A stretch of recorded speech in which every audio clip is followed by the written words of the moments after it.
เนาะทุกคนเนาะเอาล่ะก็เพิ่งลงรถมาฮักกะฮอดเนาะมาจากนาทองพี่น้องเอ้ย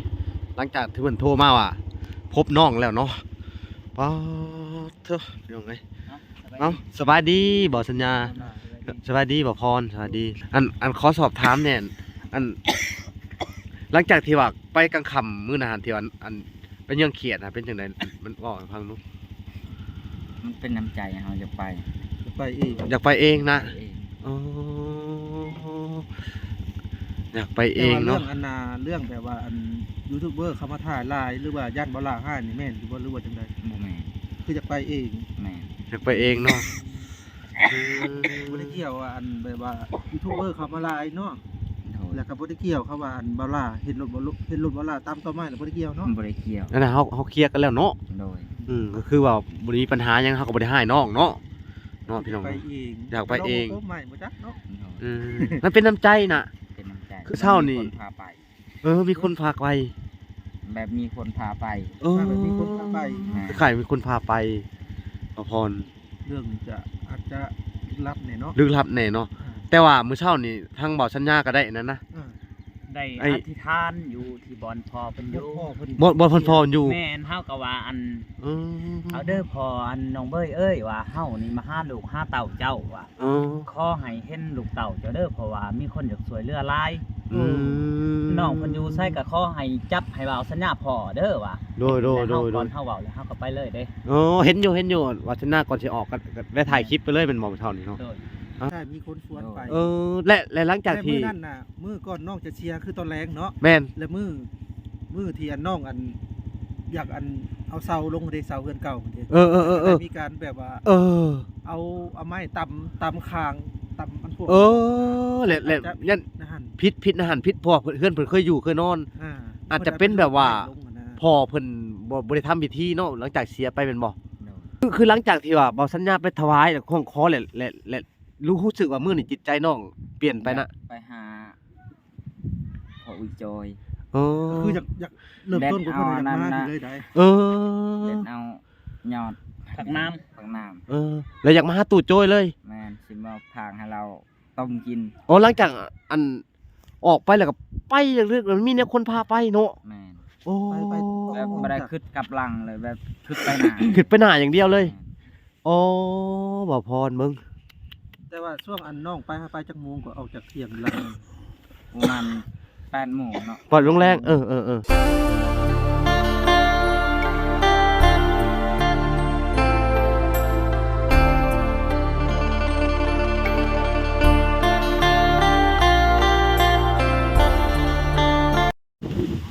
กับสบายดีเปิดพี่น้อง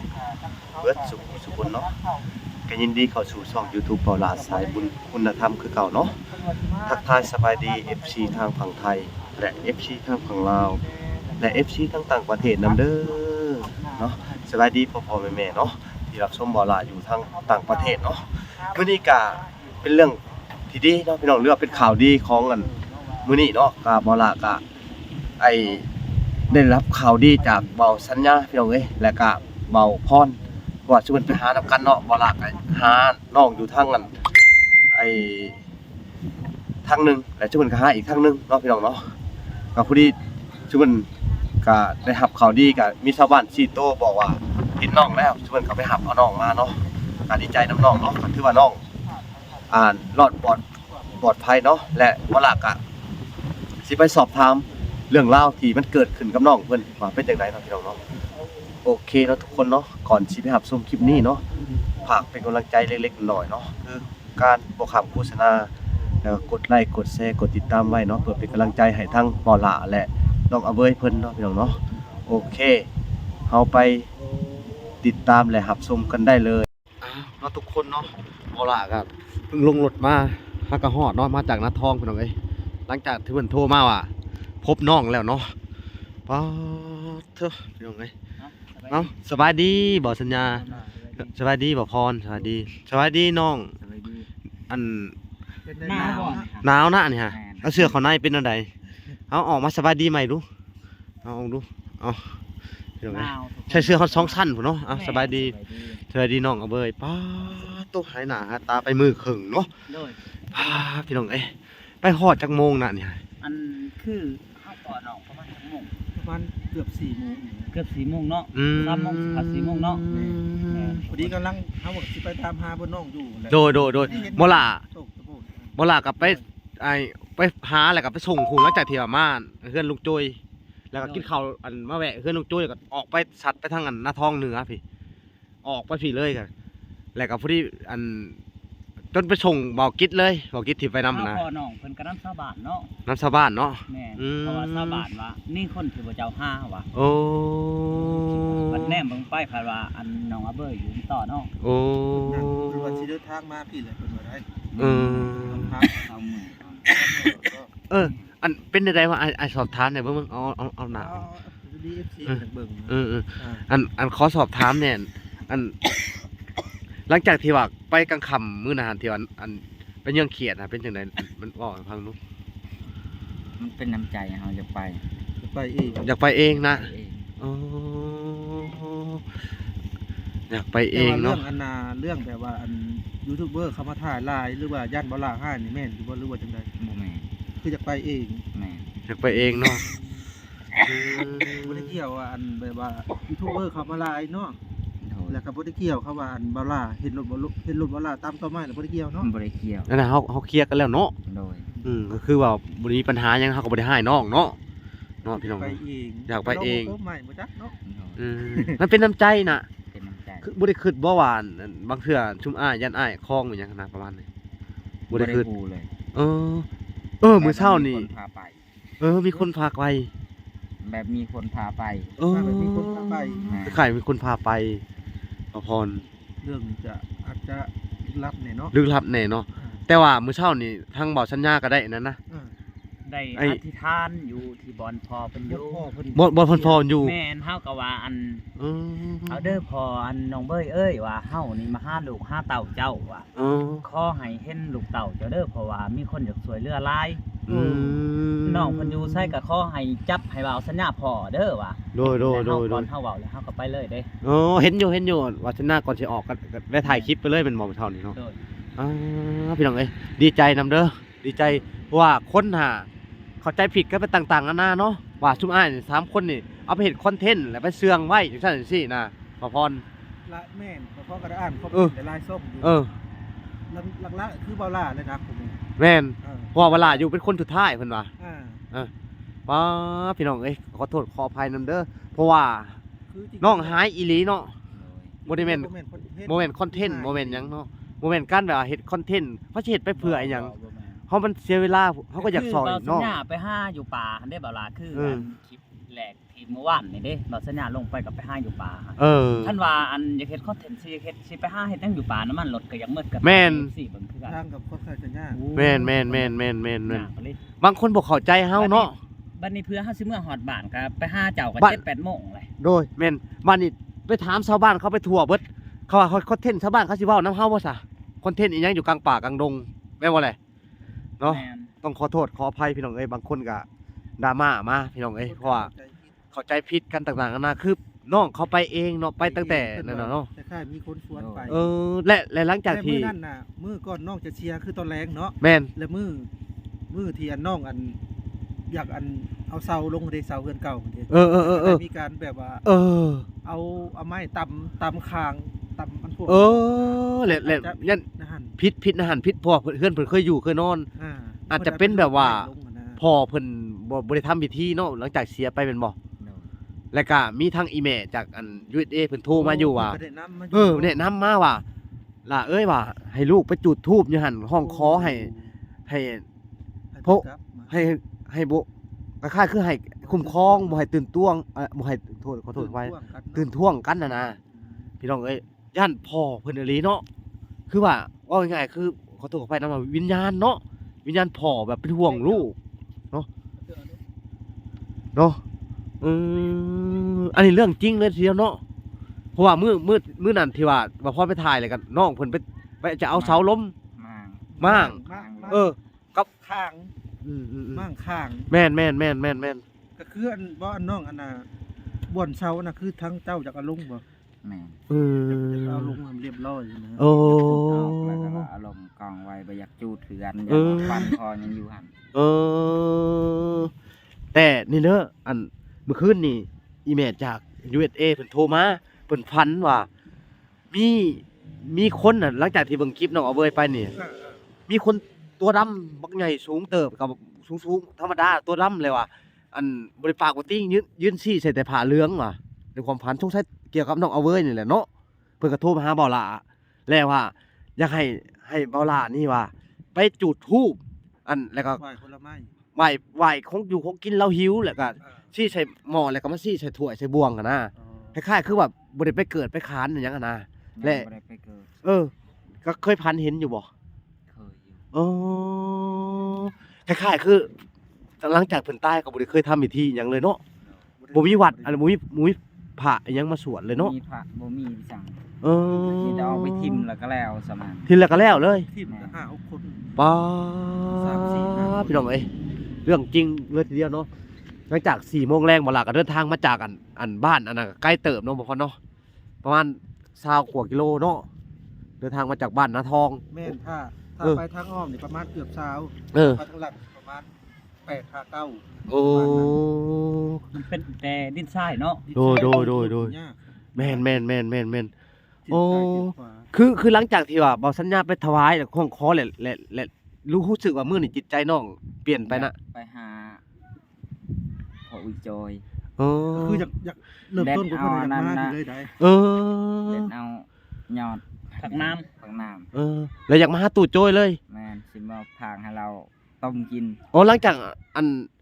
ออกไปแล้วก็ไปเรื่อยๆมันมีเนี่ยคนพาไปเนาะ แม่น โอ้ ไป แบบบ่ได้คิดกลับหลังเลยแบบคิดไปหน้า ขึ้นไปหน้าอย่างเดียวเลยโอ้บ่พรมึง แต่ว่าช่วงอันน้องไปจักโมงก็ออกจากเที่ยงแล้ว ประมาณ8โมงเนาะ ก่อนลงแรงเฮาก็คุยกันอยู่เด้เฮาก็เว้ากับน้องว่ามื้ออื่นนี่เฮาสิเฮ็ดอันนั้นน่ะเด้อันเฮ็ดเต้นเฮ็ดหยังเนาะ แล้วก็เบาลาก็ขึ้นไปนอนทาก่อน อืม เขาก็เฮ็ดกินยังบ่ทันได้แล้วเขาก็ โดย มอดหมู่ไผครับไปเลยอันนี้ก็ได้ เออย่าง ออกไปเลย โดย สิไปถ่ายเบา แล้วมันมีแนวมาตำเลยบ่ แม่น เออ ำหมอดไผ่ได้ยางไปทางได้บัดนี้ ย่างออก